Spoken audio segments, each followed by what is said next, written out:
Hey guys, welcome back. I just wanted to do a little video on mine and Jordanna's breastfeeding journey. Um, I have said, like I've mentioned in previous videos, Joseph, which is my third child, was the first baby that I actually breastfed. I didn't breastfeed the others, I gave them colostrum and that was it. But with Joseph, I wanted to try breastfeeding because I just thought it would be a lot easier, like in the middle of the night, not having to run downstairs and get a bottle made. Not that it really takes a long time, honestly. But I wanted to try it. I'd never tried it, so I tried it, and it went, for a first time breastfeeding, it went almost too easy. There was a little period there in the first 2 weeks that him and I kind of had to like figure it out. I bought a whole little breastfeeding book off of Amazon, and there was a couple of tips or tricks in that book that really helped us. I had used a Breast Friends breastfeeding pillow, and it went perfectly after we kind of figured a few things out, mainly just how to latch with the nose and lining things up. And that worked out perfectly for him.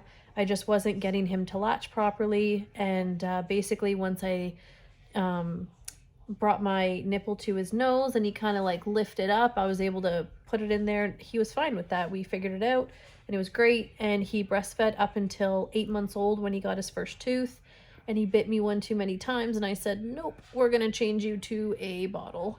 So he was about 8 months old when that happened, and he was already on to solid foods by then, so he wasn't really like he was on solid food, so it wasn't just solely breast milk, is pretty much what I was trying to say. So then Jordanna, because Joseph went so well, I was really encouraged. Plus, just with breastfeeding, it is cheaper than having to buy formula all the time. I did that with 2 kids, buying formula a lot. And with number 3 and number 4, where we could save money, if not having to buy formula is a place where we could save money, then great, awesome. So we tried breastfeeding with Jordanna, and you'll see in earlier mom vlogs that did not go so well. And then so I can't say 100% that the tongue tie was really the problem. I'm not really sure.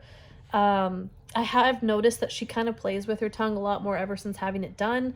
She was born at the end of April, and at the start of July is when she got her tongue tie procedure done by a dentist. They used a laser, and so she was end of May, and just over 2 months old, 2.5 months old when she got it done.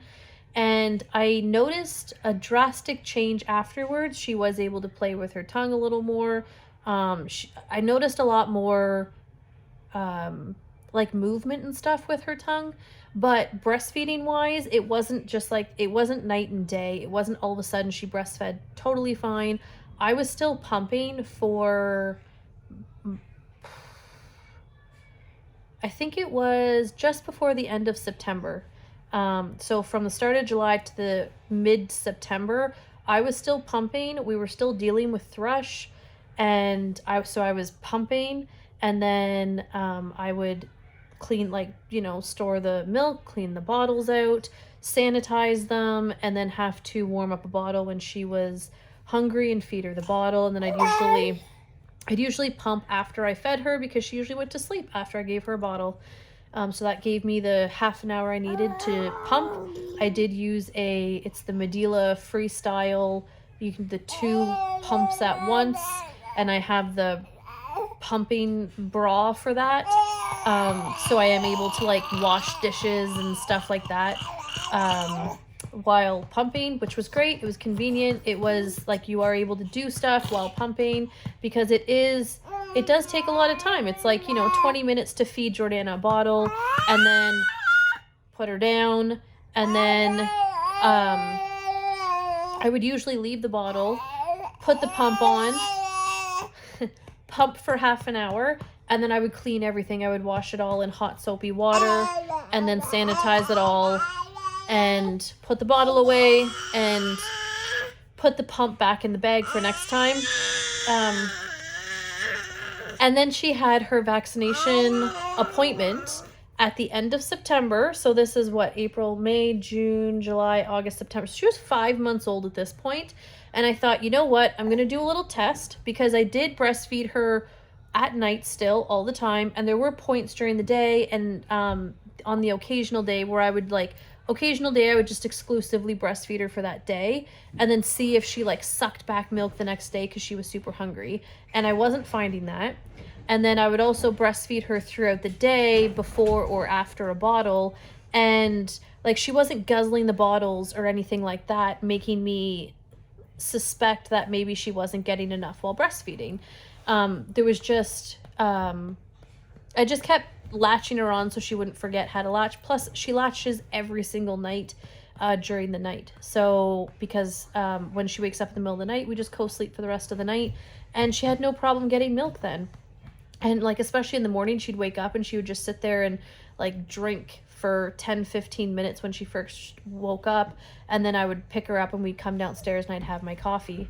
And so basically at 5 months old would have been her vaccination appointments. Hang on, buddy. I'll put it back on in a second. So a week before that appointment, I decided to exclusively breastfeed her for the week.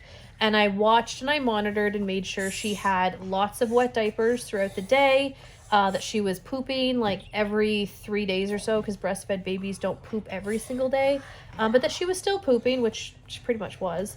And so I monitored that and all of that was fine. And basically she would latch, and at first, so this is 5 months old, she was back and forth with breastfeeding and bottle feeding.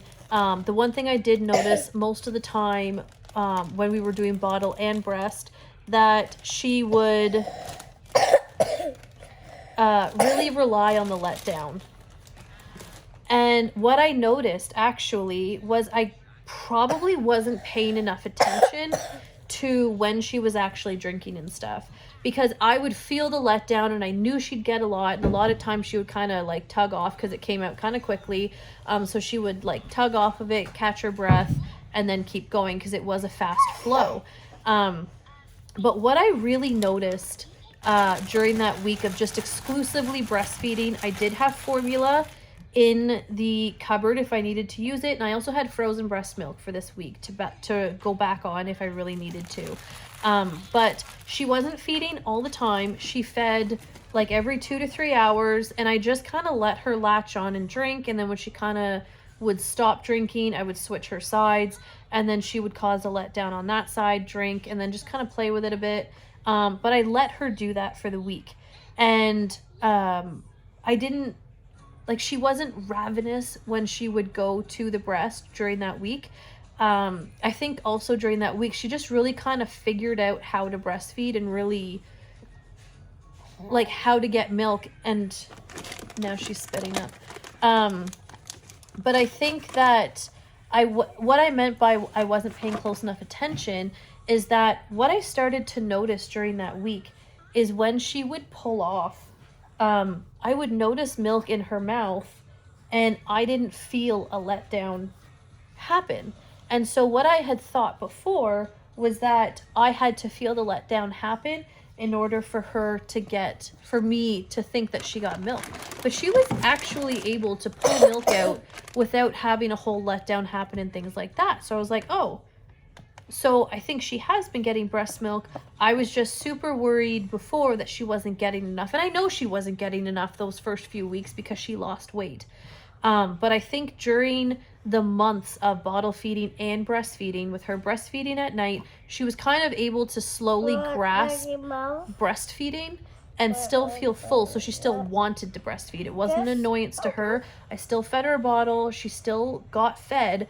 And then I think just over those 5 months, she was able to figure it out, because ever since the end of September, and we are now, it's November 12th today, so it's almost been 2 months now, and she has solely breastfed since then. I have not fed her a bottle since then. And she is not starving. She has not dropped in weight. She's going to have a doctor's appointment around the end of November. And so she was 14 pounds at the end of September. So we'll see kind of weight-wise what she's at, but she's not starving. And trust me, I now see it so much more of when she unlatches, I see the milk coming out of her mouth. I know obviously she just spit up. She just spit up, so obviously I know she's being fed. She's not crying all the time. She's not lethargic all the time. She is so energetic, playful, happy, content. She talks, as you can hear. So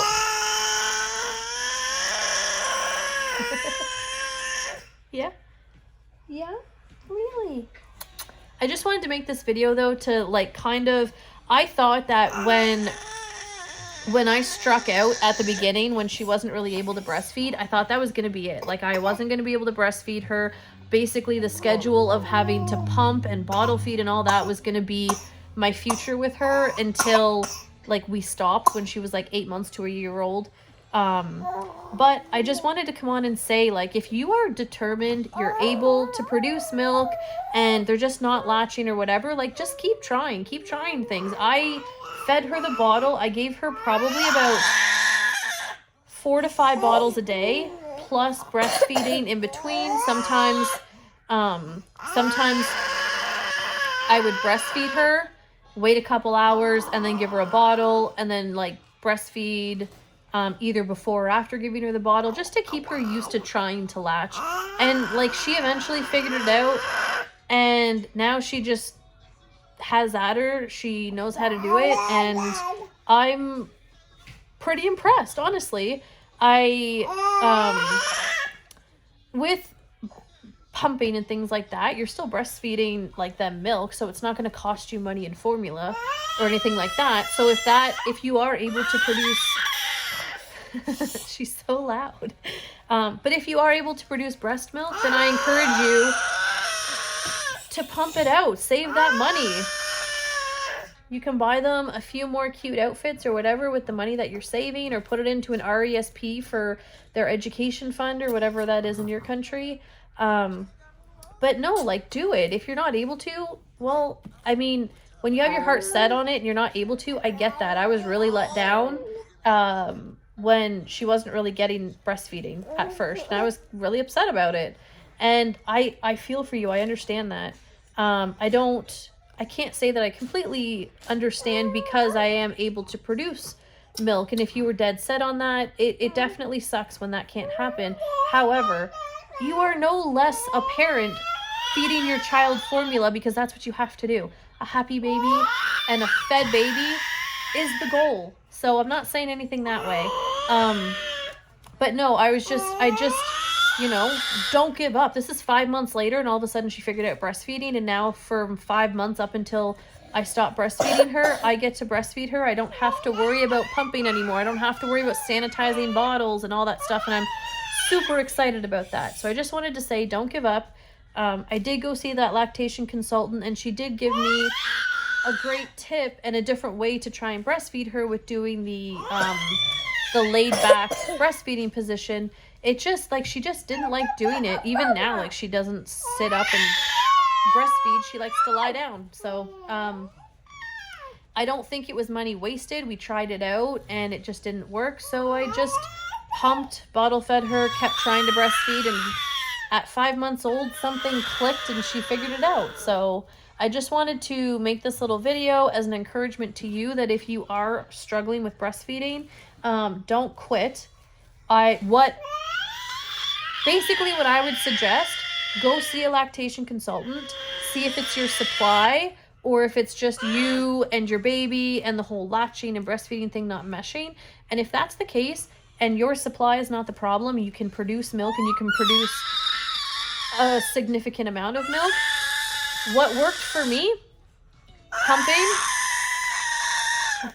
regularly pumping every like 3 to 4 hours during the day, and I didn't always pump at night because she breastfed at night, so I didn't have to worry about my supply going down. But if you're not able to breastfeed during the night, because like her, I don't know why, but lying down and breastfeeding was never an issue. She could do it. So if that is an issue, it's gonna suck, and I had to do it a few times when I was trying to increase my milk supply. But pump in the middle of the night, it totally sucks, I get it, but if you can get those automatic pumps like mine, the Medela Freestyle, would turn off after half an hour. So if you happen to fall asleep while breastfeeding, like sitting up in your chair and you're breastfeeding and it's the middle of the night and you're tired and you fall asleep, it will turn off at half an hour. And then with that, what I did was I also, during the middle of the night when I was pumping, I did what was called like a superset or a super pump or something like that. But basically, I pumped for half an hour and then I stopped. I left the pump on and I stopped. And then after 20 minutes of not pumping, I would pump for another 20 minutes and then I'd stop for 20 minutes and then I'd pump for another 20 minutes. And what that's basically telling the milk supply is your baby's hungry, because it tried feeding for half an hour, it stopped for 20 minutes, it tried feeding for 20 minutes, it stopped for 20 minutes. So it's thinking that your baby is really hungry and it needs to produce more. And I did that during the night. I did it in the night feed, and I basically turned like an episode of something on the TV, and I sat there and watched an episode of whatever, and I did that over the course of an hour. I did that little super pump thing, and I really found that helped to increase my breast milk supply. Second to that, regular pumping is going to make your supply think that your baby is continuously and regularly hungry and feeding. So again, your supply is going to stay up there. So keep like a 3 to 4 hour schedule for the first like 2 to 3 weeks you're trying this, and your supply will basically increase and then stay plateaued, consistently making milk over those 3 to 4 hours. On top of that, don't worry about your freaking diet. After having kids and then I was breastfeeding, I was like, oh, if I breastfeed and I watch what I'm eating, it'll help me lose the baby weight. Who effing cares? You just brought a child into the world. Don't worry about it. Honestly, like that should be the last thing on our minds, is trying to get our bodies back to our pre-baby weight, because it took us 9 months to get to this stage. It's going to take time to go back. And breastfeeding your baby, yes, it burns a bunch of calories breastfeeding. It can burn like up to 500 calories a day or something like that. But honestly, don't worry about it. Make sure that you're okay. Your mental health is okay. Because when you're struggling trying to either like increase your supply, because at one point my supply was like 2 ounces a session, not even, maybe 1 ounce. I think it was like a ½ ounce per side that I was getting, and I was freaking out. And I was like, I want to lose the baby weight. I want to breastfeed. My supply's so low that it's on the verge of stopping. You know what? Take some of those stresses out of your life and don't worry about your post-baby body. You have time later on to snap back to that. Plus, in the first 6 weeks, you really shouldn't be working out anyway. So take that off your mind. Stop trying to do a calorie deficit and just make sure that you are fed. You know, if you need to go on I eat when I'm hungry, but make sure you're not overeating, but for sure, don't undereat. Make sure you are getting enough calories in a day.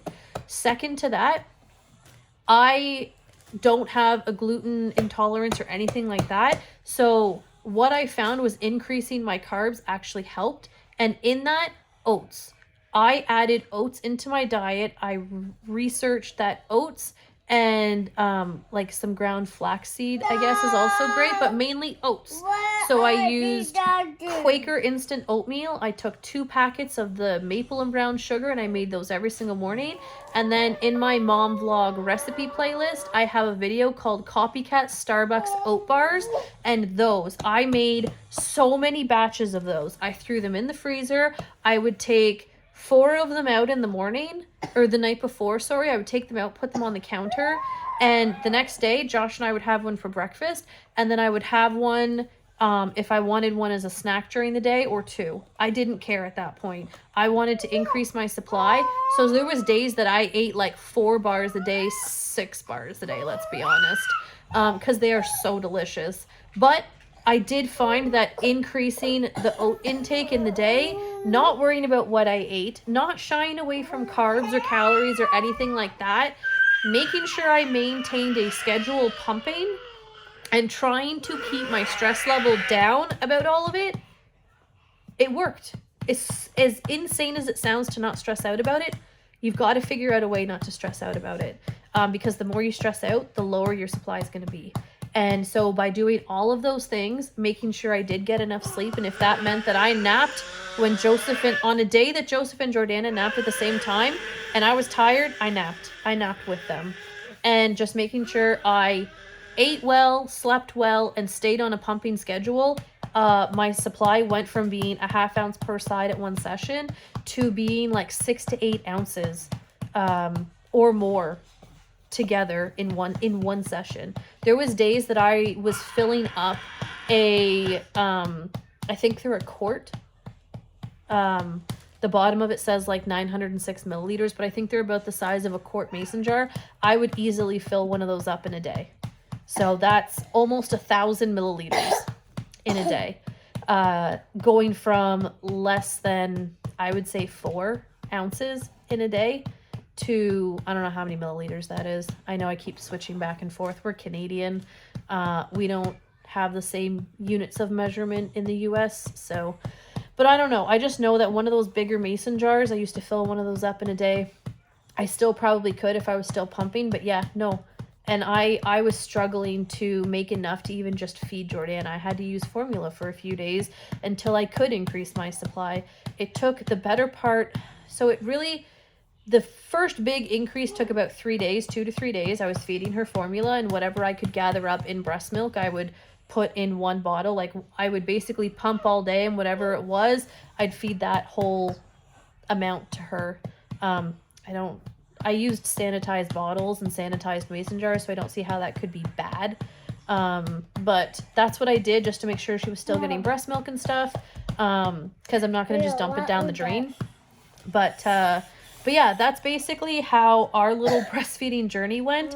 It is anything but conventional, but I just came on to tell you, if you're determined you want to do it, I found the pumping and bottle feeding schedule to be a little much.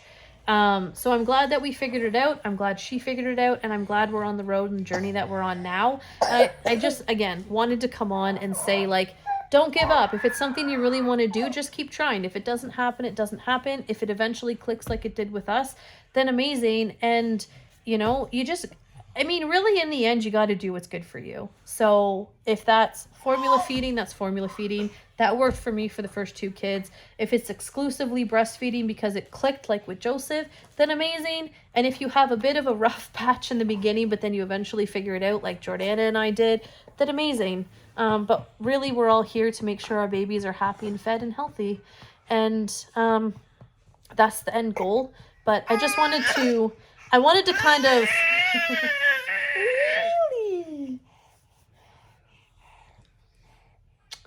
I wanted to kind of close out this whole breastfeeding journey, and I figured I'd just tell you guys kind of, she's very chatty, but I wanted to just tell you guys how the breastfeeding journey ended with Jordanna. It did work. Oh, the other thing I totally forgot. I still have them up in the cupboard. But when my supply was really low, I did get Milky Mama supplements. I used the droppers. I did Lady Leche, I think the name is, and Dairy Duchess or Dairy Goddess or something. I'll put them in a link in the description below, but I did order those 2, and I did find for when I got them, I actually finally felt my letdown happen, so I knew that she was getting a letdown and she was getting milk at that point. I wasn't feeling it before that, so the supplements definitely helped in my body really, like, triggering and feeling a letdown. But yeah, that's basically what I did. And if you want to give it a try, if you're having trouble breastfeeding, give it a try. Give some of the tips and tricks that I've mentioned a try. Try different positions for breastfeeding. Some babies, like I said, her go-to was laying down and breastfeeding. She could every single time get so much milk that if I had time, if she was my only baby and I had time to lie down in bed and breastfeed her that way every single time she was hungry, I never would have had to pump and bottle feed. But because I have 3 other kids that I have to take care of, that just wasn't doable. and she didn't like the laid down position, I just cradle. So I just hold her sideways and she breastfeeds. But it just took 5 months to figure it out. So I'm just saying that there's no set time that your baby is going to figure it out. There's no set time that you're going to figure it out. You kind of just have to figure it out together and do what works best for you. So that was our breastfeeding journey. And but like I said, number one, go see a lactation consultant, because they're going to help you figure out tips and tricks. They're going to show you different ways to hold the baby. They do this for a living. They're going to say like, oh, you know what? They don't really like that position. Try this one. Oh, well, why don't you add this to your diet? Let's monitor this for a while. They're there to help you. So definitely take advantage of that and don't give up. But in the end, make sure that your baby is happy and fed and healthy, and then who cares, right? So, but yeah, thanks for joining us for... Thanks for joining us for story time, and I hope you got something out of it. If it helps you, great. If you have any questions or you want me to elaborate on anything, just leave a comment down below. I'm pretty good at replying to pretty much all the comments I get. So yeah, if you have any questions or anything, just let me know. But thanks for stopping by, and I hope you guys have a great day.